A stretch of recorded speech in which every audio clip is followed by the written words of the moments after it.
questions for David? I guess more than anything, how good does it feel to win the way you did going into a break?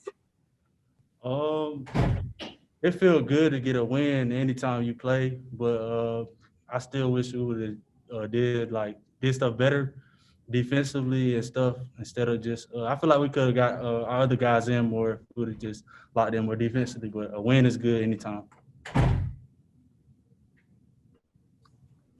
What made this? I mean, you guys seem to just dominate inside. Does that help you? I know you hit a long three early in the game, but does that open things up in ways that you never really would see before?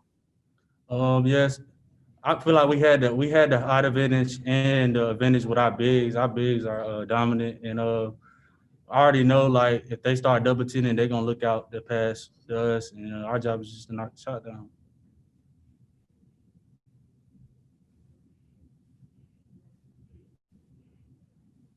Oh, I just thought of one other thing. Yeah, I remember asking Kalu this the other night. In your eyes, the process of he said that you guys were still kind of feeling each other out as a team. Does a game like this make it easier, or you kind of have at least a better understanding of each other? I feel like we learning each other each and every day.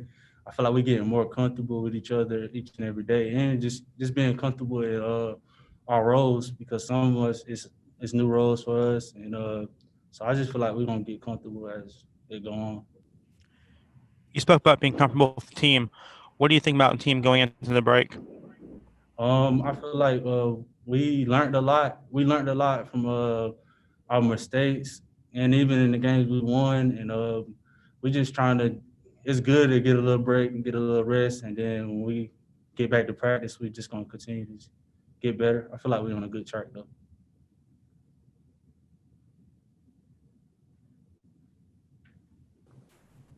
Any other questions for David, guys? I got one. How good was Austin Trice tonight?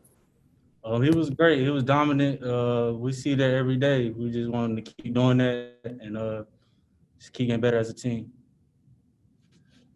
Hello, everyone. Hey, Coach. How helpful is it, or how does it feel good to go into a game like this?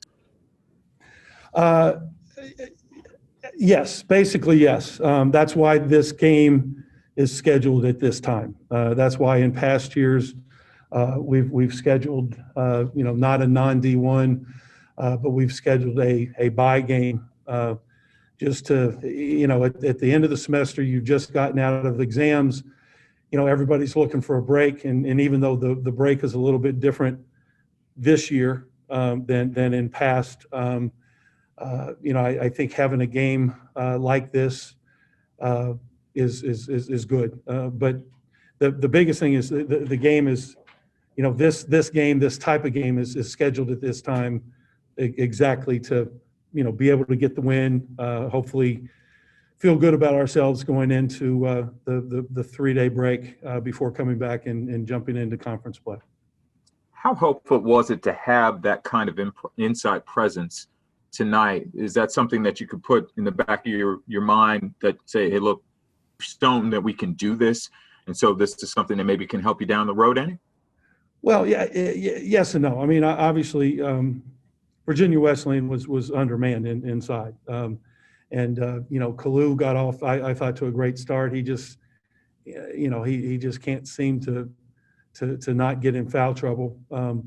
Austin just played like an absolute bear inside, and he knew that there was nobody that could match him physically. They didn't have shot blockers, so he didn't hesitate. He just took it right to the rim, and his teammates knew. I mean, they recognized and they kept feeding him. So that's good. You're not going to be able to do it certainly to that extent, against teams with bigger, stronger, taller players. But I do think, we have the capability of pounding the ball inside, not like we did tonight, but, certainly getting more out of our inside game than we were able to a year ago. How did you like his tenacity? Because he looked like he just was taking advantage of everybody. You know, I mean, he's a very aggressive guy. So, I mean, that's what you get with him, whether you like it or not. And tonight he really channeled it. He didn't try to do too much. He kept it simple. He played on 2 feet, and you know, he put the ball in the glass. And he's a very strong young man. So when he plays like that, he has a chance to be effective. Coach, when you spoke to us Sunday, you mentioned Kalu and needing to step up. What do you see tonight from him? I mean, kind of puts you in a hard position having him have 4 fouls. Yeah, I mean, he got off to a great start. I thought he played extremely well out of the gates. He was doing a good job defensively. He was rebounding the ball. You know, he started us off scoring and being strong in the post. But he just gets these fouls, and you know, one of them might be a good one, but then the other 3 seem to be like the, you know, just kind of ticky-tacky out of position, you know, not being ready and reacting to, you know, to the offense. So, you know, we got to keep. I mean, he really is a key for us.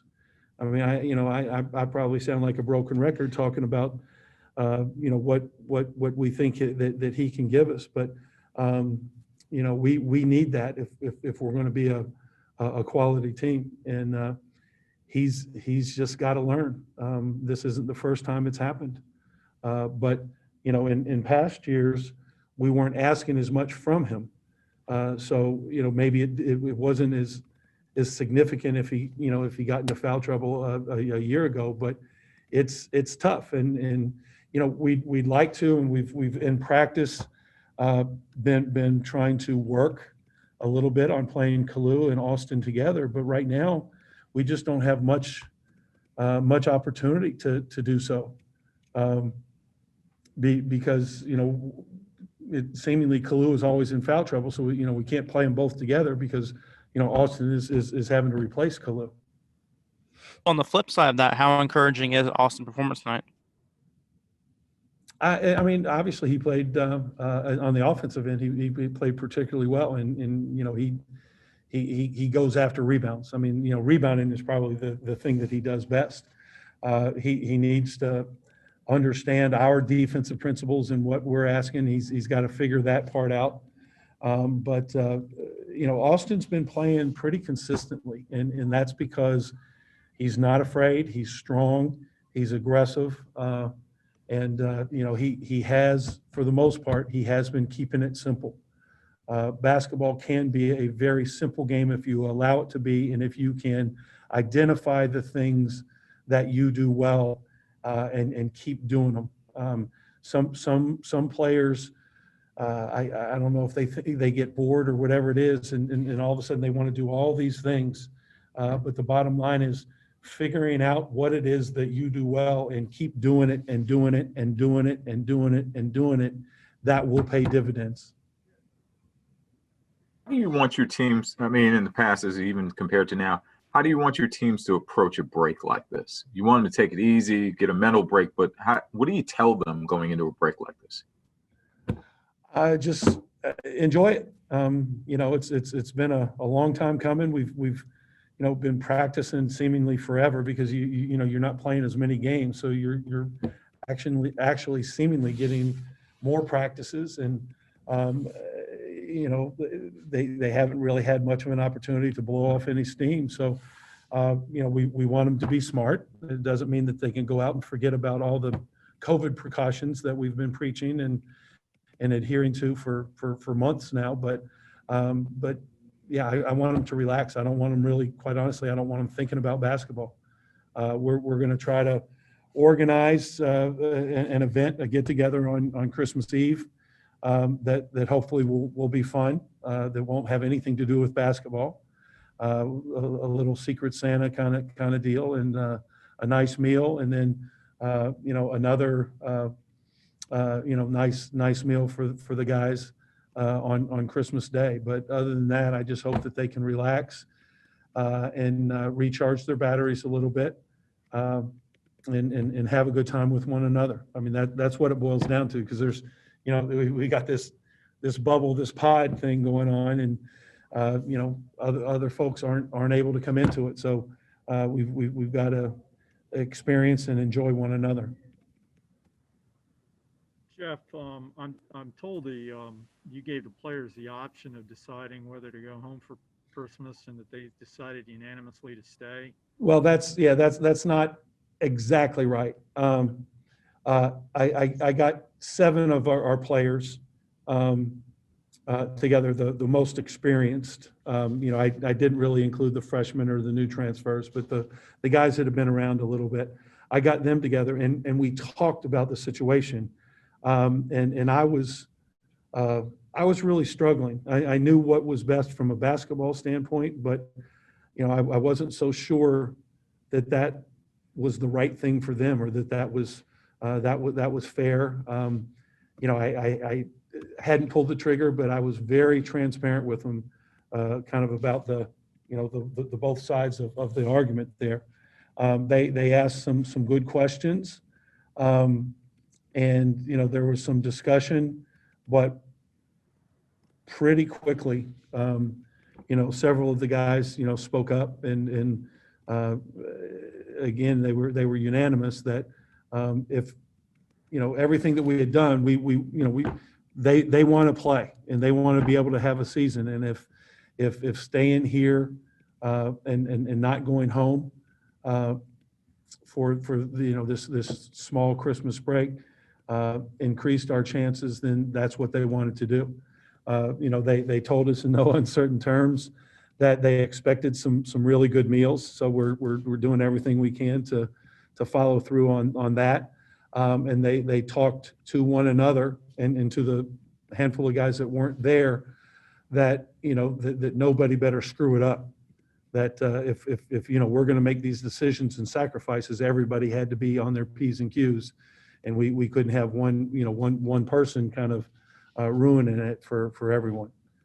So as I told them, they kind of took the pressure off of me. I'm not sure what I would have done, to be honest. But I'm proud of their maturity and their commitment. I was going to say, how you mentioned how proud you are. I'm like, were you taken aback a little bit by their reaction to the veterans going, no, this is it?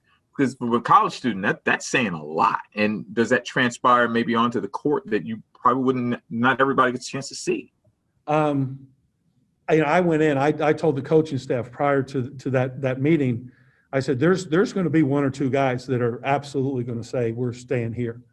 So that the fact that guys said that didn't surprise me. The fact that it was unanimous was the surprise.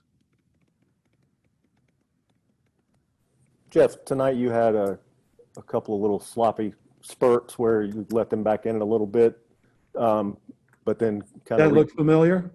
Yeah, it sure did. So did the 9-0 lead. Regardless of that, do you take ample confidence away from any 20-point win?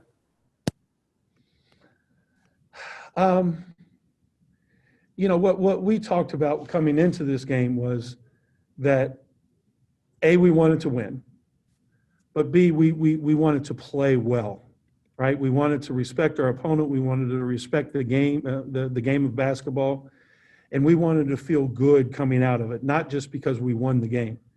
You know, I made the point again at halftime that, you know, I don't think we played. I know we were up 20, but I didn't think we played particularly well. And that, you know, to me, the standard, you know, it wasn't about beating Virginia Wesleyan per se. The standard of play is what concerns me more. That doesn't mean I wasn't, you know, we wanted to win, right? I mean, again, that's first and foremost. But we wanted to play, and, you know, again, at times we did some really good stuff, guys. But for us, you know, it's that inconsistency, and you play well and you get a lead, or you play well and you're hanging in there with VCU in the first half, or you're hanging in there with Maryland, and then 3 or 4 minutes later, now it's a double figure deficit for those 2 games. right? Or you let Northeastern, or you let William and Mary, or you let Norfolk State back into the game when you've clearly got control of the game. So that's really, the thing that we have to address. It's not are we capable, but are we capable of doing it, over and over and over and over and over. I refer to that as grinding. And again, grinding can get monotonous. Grinding also wins. And we have to learn that lesson. Coach, Coach? I got one more, and this would normally might be a dumb question, but I don't think there are any dumb questions in 2020. Any chance you might add another non-conference game before you start at FIU? No. But we haven't ruled out the possibility if any league games get canceled. We've had conversations with some folks within our region, drivable, that if conference games get canceled, that maybe, if it matches up and we could play, a non-conference game or two, we would be able to move quickly and do something like that. But not before FIU. Absolutely not. Everyone good? I have one more question. Coach, with so few fans allowed right now, how do you keep fans energized around this program, and how do you keep them buying into this program, what you're doing? I